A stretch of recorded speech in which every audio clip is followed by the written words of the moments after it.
Thank you very much for coming on a Saturday morning. We started early so we could have a brief time so you have the rest of your day available. At this time, I'd like everybody to rise, please. Now, there's people in here you do not know. What I would like to do is have you tell as many as people you can your name clearly, your club clearly, and what role you play in Rotary. And the person that's receiving it, please, if you don't hear them, ask them what it is, please. And anybody that's within your arm's reach, please introduce yourself to the people around you. How are you, man? Hi, I'm well. Hey, how are you? Yes? Very good. I've been to you twice on NIDs. We met many times. One bridge, right? Yes. No bridge? No bridge. No bridge. No bridge. Westchester, no bridge. No, wait a minute. I must have went over a bridge. Yeah, I did come from Long Island. I guess I do a bridge. I don't remember. I was practicing what I was talking about on the way here. I am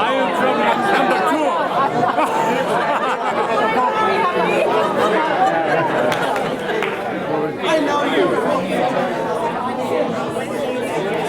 Gigi, you're going to take notes or you're going to record me? What are you going to do?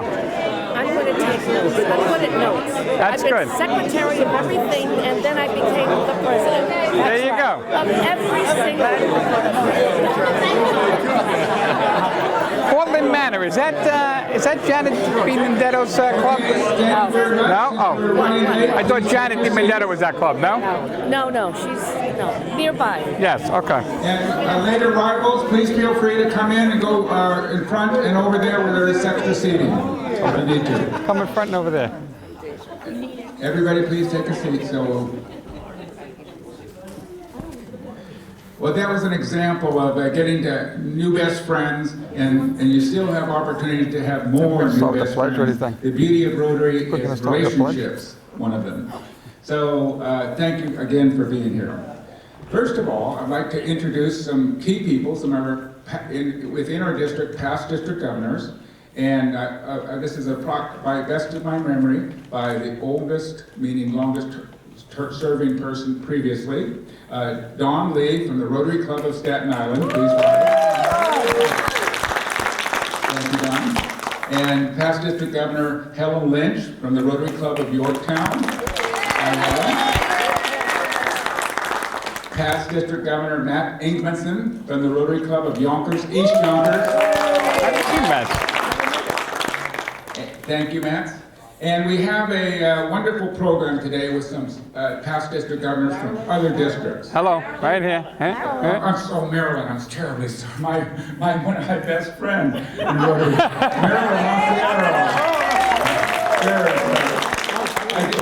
gotta give her the mic.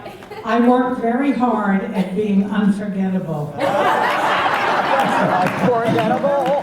You know, I got up at 4:30 this morning because I didn't want to do it last night. I was too tired, so one mistake so far. So my apologies. But anyway, one of the nice things about Rotary is, as you go up the chain in Rotary, you meet more people outside of our own district, outside of your clubs, and I've had the pleasure to meet over the years 3 past district governors from surrounding districts, and I'll introduce them in the order of their presentation. First of all, I'd like to introduce Arnie Caranta. Please stand up. Rotary District 7255, which is all of Long Island, and he's with the Rotary Club of Ronkonkoma, New York. Next, Joe Dino, past District Governor of 7490, Rotary Club of Patterson, New Jersey. And read his bio, please, on the front, because he's all of these friends of Rotary have good experiences, great experience. And lastly, but not leastly, Bonnie Sauer, past district governor of Rotary 7. Never sour. I meant to ask you if you Rotary Club of Patterson, New Jersey also. Now, we have something different here, and that is a raffle that you don't have to pay for. There was a raffle tickets in your brochure, in your program, and it's a two-part ticket, like most events you have are. And the prizes, our second prize is $50 cash at the luncheon. The first prize is, are you ready? $50 cash. We're on a budget. But for each of your 5 tickets to qualify for this raffle, you have to validate the ticket. Very simple. You're going to be getting a lot of information here. And when a light bulb goes off over your head, that means it's significant to you. And what we'd like to do is you to just jot down a few words about what you just heard and appreciated that is factual or meaningful. And you make a note on the back of the ticket that you're going to drop in the stub, which is the one that's marked ticket, which you're going to drop in a black Chanel bag back there. Why Chanel bag? It was the right size. And then we'll draw from the registration desk. It's either be at the registration desk here or at the luncheon. And if the validation is deemed to be fluff by the group, it will be disqualified and we'll draw another ticket. So anyway, so let's let the program begin. Well, we're about ready to launch a new Rotary year with you as leaderships, and at the head of us is a good friend of mine. Now, as I've gotten to work with him and know him, he became a good friend. BGE Chris Shakur will say a few words to us. Hour and a half. Thank you, David. I'd like to give you a couple of suggestions about how to get the most out of this session. Hold it up. Professor Samuels was one of the leading authorities in the country and in the world in the 1800s in astronomy, physics, mathematics, and a whole bunch of other subjects. Nationally renowned and no questions professor at Harvard. He was doing research on how to fly. Okay? He was researching the idea of how do you get a person to fly. He had a grant from the Department of Defense of over $50,000 in those days. Okay? He had his pedigree and his credentials going all the way to Kalamazoo. But who was the person that first flew the airplane? Right. Did anybody hear about Samuels before I mentioned him? No. What was the difference? Persistence. They were They doing. told people. They were doing. He was thinking, they were doing. Okay. Next. Most important. What did the Wright brothers have at that time? They didn't have a 50,000 grant from the Department of Defense. They didn't have pedigrees going all the way to Kalamazoo. They had passion. They barely didn't even go to school. They were in a village and they just had this passion. They wanted to fly. They wanted to put a man to fly. How are we going to do it? That was their why. Professor Samuels didn't have a why. His why was himself, period. His why was not the community. His why was not, how am I going to help the community? How is this flying going to help the community? So, let's begin with that. And I'd like you to think about this. Why are you here? On a beautiful Saturday morning, I don't know about that. why are you, give a thought to that. I'm sure that none of you is here to waste your time. And you can ask this for everything that you do. When you find your reason, when you get your why right, that's what is going to power everything that you do. If you give enough of reason for a person to do something, they will do it. Everything that people do has a certain reason behind it. The worst of serial murderers, in his or her own mind, they will be perfectly justified in what they do. He will tell you why he murdered somebody. He's got a reason for doing it. Whether you and I buy that reason or not is different. Okay? But the fact is, why? Give a thought to why. I'm not going to give you your why. Your why is yours. Okay? So, give a thought to the why. Why am I here? Why am I in Rotary? You're in Rotary because you believe in the Rotary ideals. You believe in community service. You believe in international understanding. You believe in international employment. And you believe in meeting all these wonderful people here and networking with them. That's why you're in Rotary. So let's give some pump to that why. Let's give some enthusiasm to that why. Because without enthusiasm, nothing worthwhile was ever done. Period. No exceptions. Okay? Now, you're going to have a lot of very worthwhile information and detailed know-how, nuts and bolts given today. And while you are going through this session, listening to all these wonderful speakers and very experienced, seasoned Rotarians here telling you about the nuts and bolts of how to run a meeting, etc., all the wonderful things they're going to be talking to you about. There are 3 questions I'd like you to mull over. Number 1 is, does your Rotary Club, does the functioning of your Rotary Club impart a sense of involvement, of participation, of ownership to the members? That's question number 1. Think about it. And think about the functioning of your club in all its respects. Now, I believe one of the things that my wonderful friend Mahbub is going to be doing is taking you through the Club Central and putting up goals. Right? The goals that you set today are yours. There is no involvement or participation by the club. When does it become the club's goals? July 30th. Think about it. You have to decide how and when you're going to make it the club's goals. That's question number 1. The second question that you need to mull about through the entire program as we go through is, how much of Rotary is there in your club? We'll get back to this question a little later. But think carefully, how much of Rotary is there in your club? To distinguish from any other quote-unquote lunch club. People can meet for lunch and pay for lunch and go home wherever they want. The question is, how much of Rotary is there?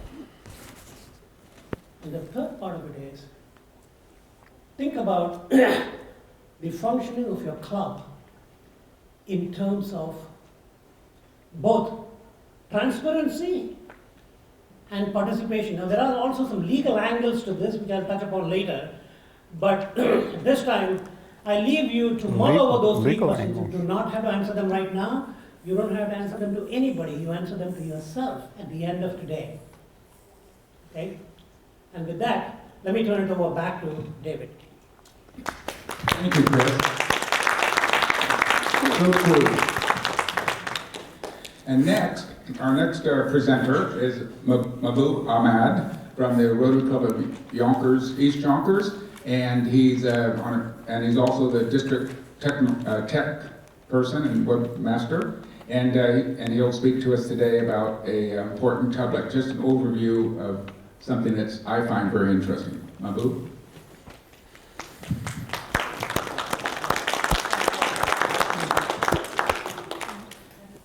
Thank you, Chris. Thank you, Dave. Welcome, everybody. It's a dreary morning, but have you had enough coffee?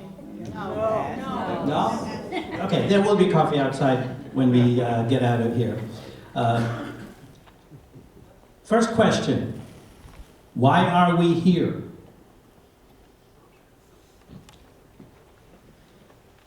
Our topics today will be data. Why is data important? Then we're going to talk about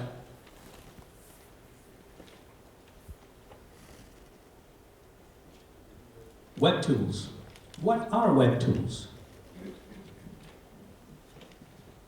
There'll be an overview of my Rotary, overview of Club Central, categories of club goals, and then in the main session upstairs, we're going to learn how to enter club goals in my Rotary.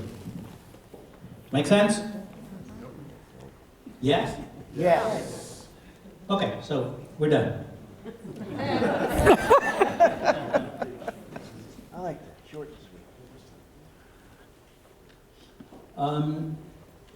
It's not done. Big question that I asked in the beginning, why is data important and what is data?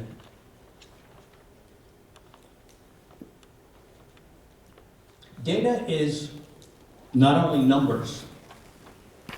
It can communicate complex information much more effectively than words.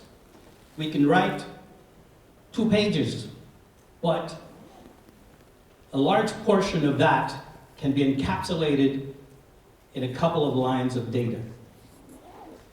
Data can be analyzed in many ways. We can look at figures and numbers in many different ways. And data can demonstrate the value of our work. Let's take an example. Rotary has 1.2 million members worldwide. Let's say each one of us, each one of those 1.2 million members provides 1 hour of community service every month. Everyone does that? Yeah? Okay, at least that. That's 1.2 million times 12 months. That's 14.4 million hours of service per year. How much is that? If we put a nominal value of $25 an hour, that's $360 million worth of service to the world per year. 360 million. Now, while I was crunching those numbers, I had to do that 4 times in order to figure out whether that was accurate, and because I couldn't believe it at first. And then I came up with something else. That number there, 1643.8. Anyone figure that out? Yes? No? No mathematicians here? Is it the individual, how much the individual puts in? No. That's the per capita. 1643.8. That number is how many years of service is put in 1 calendar year. Think about that. 1.2 million Rotarians putting in 1,600 plus years of service by just putting in 1 hour per month. But do we know how many hours Rotarians put in every month? Are we keeping track? Sadly, I don't think we are. If we don't do that, we don't know how much service, how many hours of service, and how much value we are providing to the world. And that is unless we report that service. And how is that done? Every one of you have considerable work experience. And for everything that you do, you have to report. Have a weekly report, monthly report, annual report. This is what we did. We're all doing all the good stuff. But now, it's about time we tell the story. We have to report it. Let me give you an analogy. Us Rotarians are so passionate about our work that we put up a fabulous show on stage. But then, in our rapture of providing that service, we forgot to draw the curtain. The curtain's closed. What happens? We do this great thing, no one knows about it. So, what and where? What do we report? Where do we report? Here's where we report it. About ourselves and our work. If your club is on Club Runner, then we report about ourselves via the club website. If your club is not on Club Runner, not a problem. It's reported via the district website. And about our activities, what we do, where we do, the other activities that we do is via myrotary.org. So there are two distinct elements of reporting.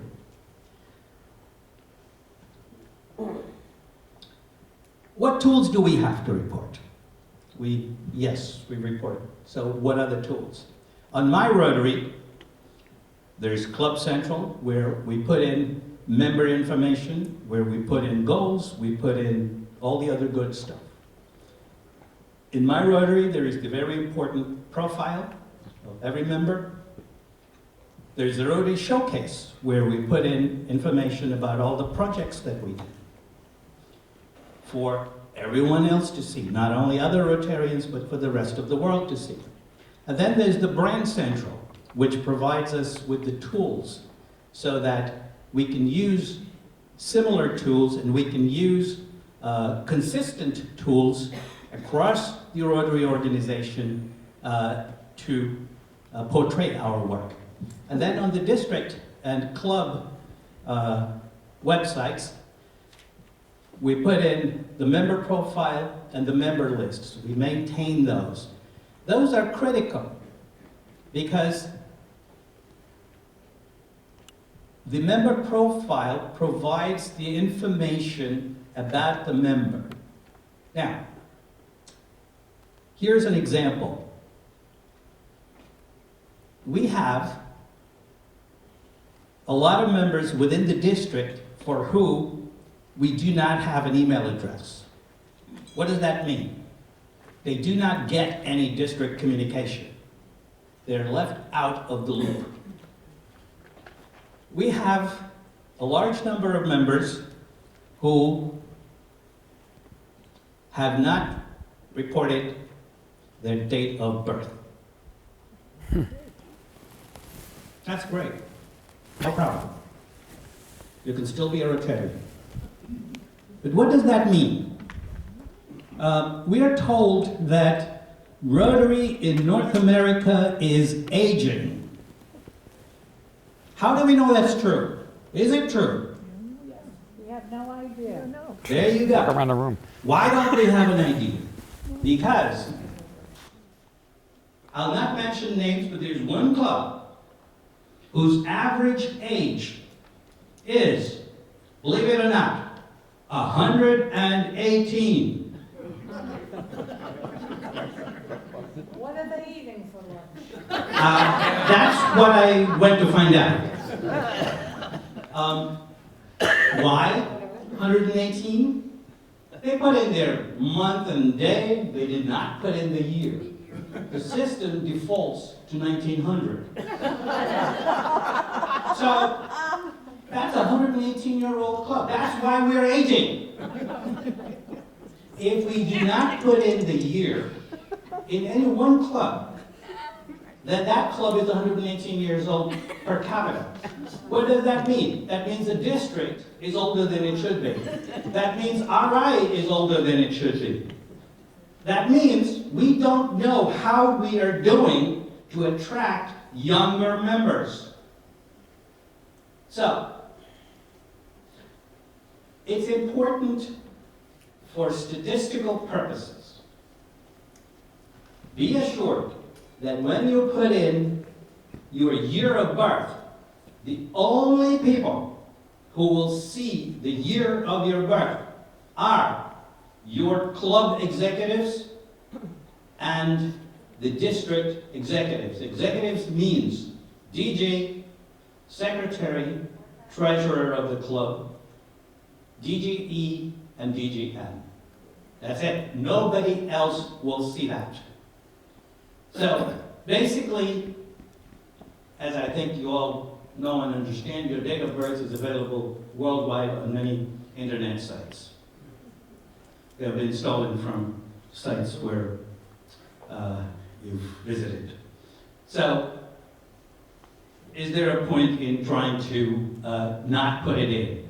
I'm not going to say you must put it in, but I would gently encourage you to consider having your members put in their year of birth. We might see a dramatic change in the demographics of our district. When you go in to my Rotary, you can see bar charts, you can see these diagrams which tell you, okay, this is the age breakdown. The largest portion of that, 70% or something like that, is unreported. So we're working with data for only 30%. That's not a valid way of analyzing anything using only 30% of the data. So, quickly, an overview of my Rotary. The first thing on my Rotary is you have to establish an account on my Rotary. How many have an account on my Rotary? How many do not? Okay, there were some hands missing in the first time. Why are there no hands the next time? Okay, I believe you. There is a report that's available on my Rotary which actually tells you who has an account and who doesn't. So, doesn't matter whether you raise your hand or not. In any case, it's very easy to do because as soon as you become a Rotarian, you have an account on my Rotary.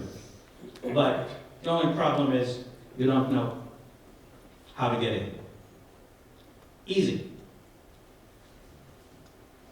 You'll find out.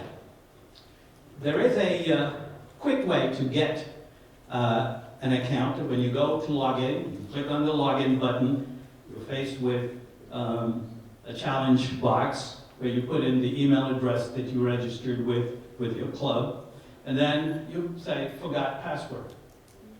You can do that as many times as you need if you can't remember passwords.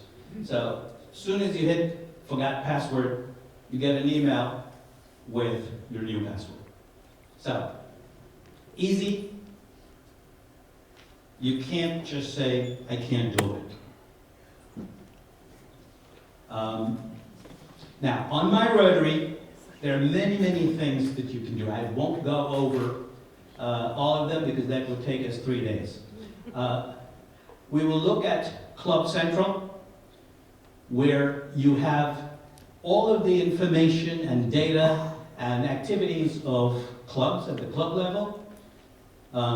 We will explore the various options in Club Central, which is the dashboard, which gives an overview of what's available, the Gold Center, service activities, and reports.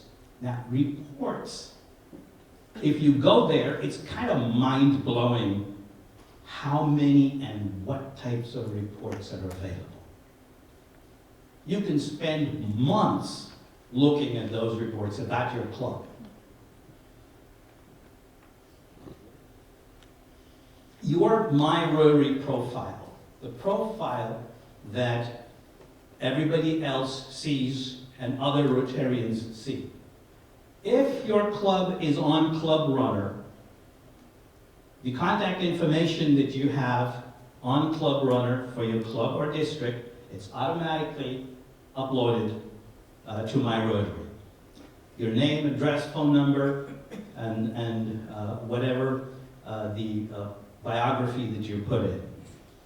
If your club is not on Club Runner, no problem. Anything that you've put on the district site goes automatically to my Rotary. The Club Runner synchronizes with my Rotary one way. First, it's the club level. Whatever you put on the club automatically goes to the district. Whatever you put on district automatically goes to RI. Unfortunately, it does not flow backwards. So, if you put something on my Rotary directly, it won't come back to the district. So if your club is reporting changes in membership directly on my Rotary and not on the district site, district is not going to have knowledge of it. So, end result will be, you had 50 members beginning of the year, you ended the year with 47. What happens? RI knows, because you put it in RI, so RI will bill you for 47 members. However, district doesn't know, so district's going to bill you for 50 members. So it's in your interests to ensure that both district and RI are current. The only way to do it is make sure a district is accurate. Yes? Okay, so my club, the White Plains Club, we don't utilize Club Run. Fine. I understand, no problem. So when we load the information into RI. RIs, that does automatically go to the districts? No. That doesn't? One way. Only one Put way? it in the district site. Okay. So whatever you put on RI stays there. Like Right. whatever happens in Only Vegas one way, stays there. only one way, okay. So if you don't put it on district, district has no knowledge of what you've done on RI.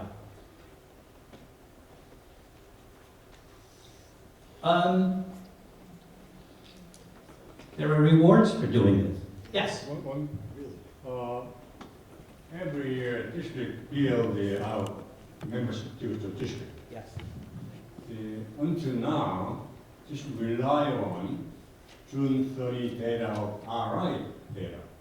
Therefore, if you use district information only, you'll make mistake. Yes. District, that's why the final counts based on RI data. All right. Either way is okay, but I think that's why we have to report RI first, and then you have to report district too. That's why whenever we use the membership number, we rely on RI data. So, bottom line is that the data has to be correct on both sites. And the only way to do it is put it in the district, either through your club, if you're a club runner, if not, directly onto the district. You don't have to worry about it getting to RI. It will get there. So, as I was talking about rewards, all of this is great, but people want something in return. So, what are the rewards that you get when you put in your goals and you keep your information current? One reward is, if you put in your goals, you qualify for district and global grants. If you don't put in your goals, sorry, you're not eligible for district grants. The other one is, you put in your goals, you qualify for the Rotary Presidential Citations. Now, last year, only 3 clubs in the district qualified and got the Presidential Citation. However, there were a lot of other clubs which could have qualified and have gotten the certification, only if they had reported it. So you're missing out on recognition. You need to report it.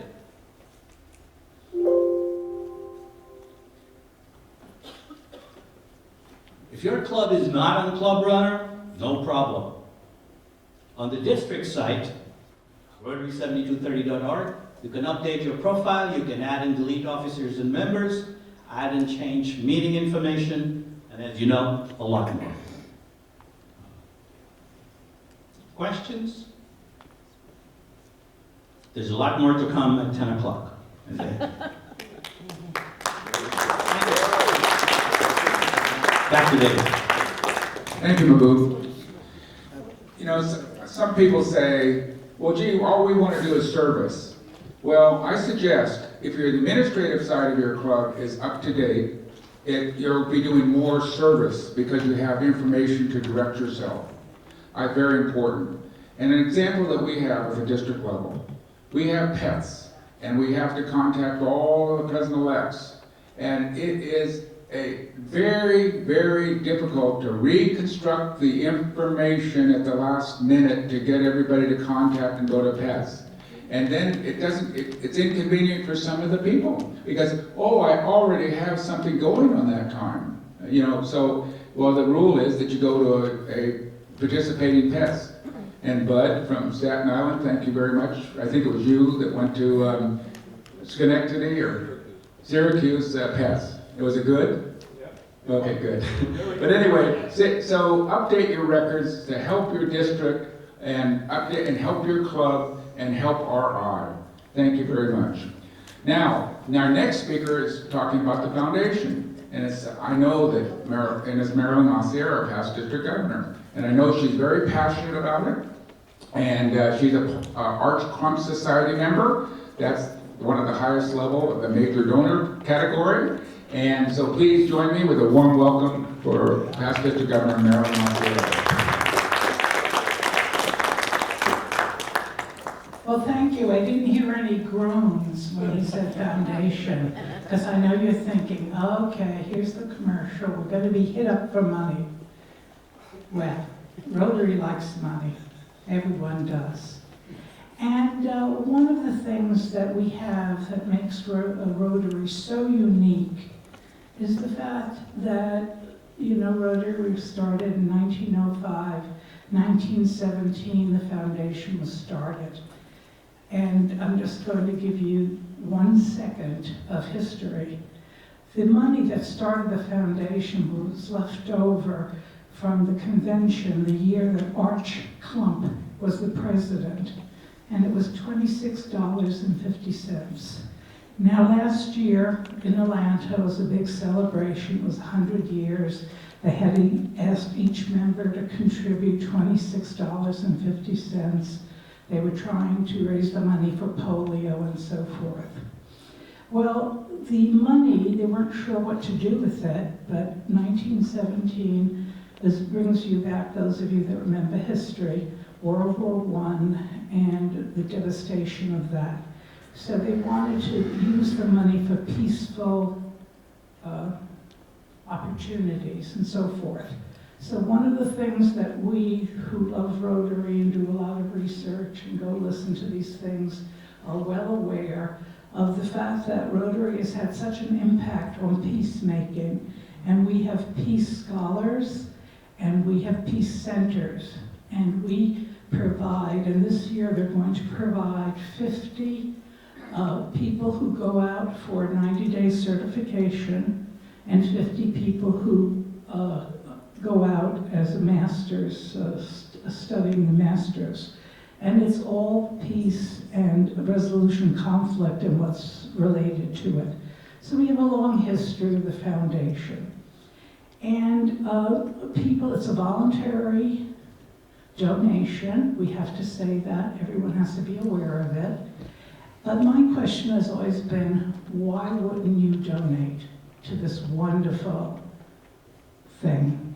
Besides peace, Rotary over the years have sent out many, many surveys. And one thing that those of you that have involvement in other areas, Rotary's reputation is just supreme. It has a 4 on charitable navigators, which is the highest you can get, and it's had that for many years. Forbes named it one of the 10 best foundations in the United States. It spends 91% of what it brings on service projects, both at home and abroad. Many years, people have been saying, the world is aching, we understand that, but we want to spend the money here.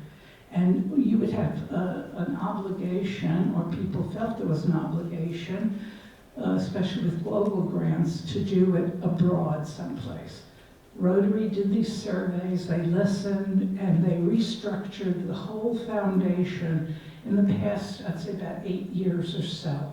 So now you have opportunities to do a project in your backyard, providing that it meets the focus, one of the 6 areas of focus. Can somebody shout them out in any order? Promote education. Let's hear. Yes? Mother Education. Mother and infant health. Somebody said it's basic education. What else? Peace. Water and sanitation. Economic development. Very good. Economic development. That's something that usually people kind of forget that. And water and sanitation. So I don't know if you get any of the literature from some of the foundations, or the rags they call them. And there's one on wash, about washing hands and soap. So they can be extremely basic, they can be very complex. They can be at the lowest level, and district grants usually are. Each year, Rotary tells the district how much money, what part, and it comes from 3 years ago. So the district doesn't see the money quite the year it's collected. Like what's collected today at the end of this term will be in 3 years spent. So the foundation works on the interest. That's why they do that. And Bill Gates' company, his foundation, asked if they could look at our books before they went into the 2-for-1. If you all know this, just raise your hand and say, no, enough. But before we went into an agreement with them, they asked to look at our books. And one of the things they noticed is that we did not save any percentage of what was donated in the event that we had a catastrophic drain on the foundation. So the foundation took 1% only if they need it, and are holding that in abeyance, which is very good practice and policy for foundations. So the Gates and Melinda Gates Foundation not only helped us by raising even more money, and the 2-for-1 is still on, so if your club hasn't contributed yet, you still have time. E-Ray was started about 18 years ago or so, if my memory is correct. I remember when it came in. It was Madison Avenue, came up with every Rotarian every year, and that was the thing to start collecting money. Big-time donations are fairly recent into Rotary. There's always been an Arch Club Society, which is interesting, but that's a different topic, and if you catch me later, I can give you the history of that. But what happens is the fact that they wanted people to get used to doing service also with your pocketbooks. And there's a joke, and down Florida where I came from when I started Rotary, you had some clubs that were hands-on, and they usually had the younger members, and I really mean younger, they were like 21, 25, and they were all very interested in putting a roof on something or building a house for a habitat. Then you had the checkbook Rotarians, and I became a little bit of both, and I got hit coming and going. So I figured, I said, well, let me find out about this foundation. That's how my interest started. Started reading and talking to people. And I visited projects where I travel around the world. I visit Rotary clubs, and then I find out what projects are going on, and I stop by. I'm always welcomed. And it's the fact that the Americans are enormously generous, and it is in our fiber as a community of understanding how much we need. Rotary is known worldwide, and I've traveled, and when I wear my Rotary pin, people come up and say, "Oh, you built a school in my village. You did water projects." So there are so many. But my suggestion to you is go on to my Rotary, go look at the foundation. You can also find a way to go into what projects are going on, and they list whether they need help. Is that something you'd like to join? Is it an idea you've never thought about? Go back to your club. Now, I will warn you that Rotary has changed one thing, actually two, if they're related, about foundation and grants. You must do an assessment. All right, and that's the first thing they ask you about the fact Rotary, when they were doing their reevaluation, said too many people, too many projects, too many directions, and not enough knowledge of what your neighborhood or your area, or what you're interested in. Is it Appalachia? Is it upstate New York, the Rust Belt, whatever you're interested in? How do you know there's a need? And my president, Ravi, several years ago, started this would be a gift to the world. He was saying, you must know if you're duplicating services. Are you jumping in on somebody else's project? And for example, he did not use it. I'm making this up, and I hope it's valid. But you all know that the Lions do eyes, and they do Scottish Rite and so forth.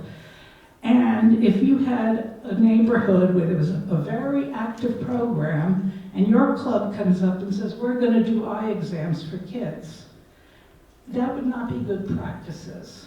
Because the fact that somebody else is doing it, that service is being met, that need is being met. So it's assessment.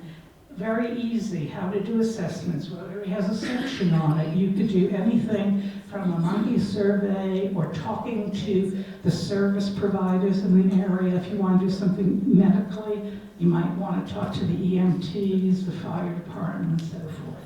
So don't get frightened.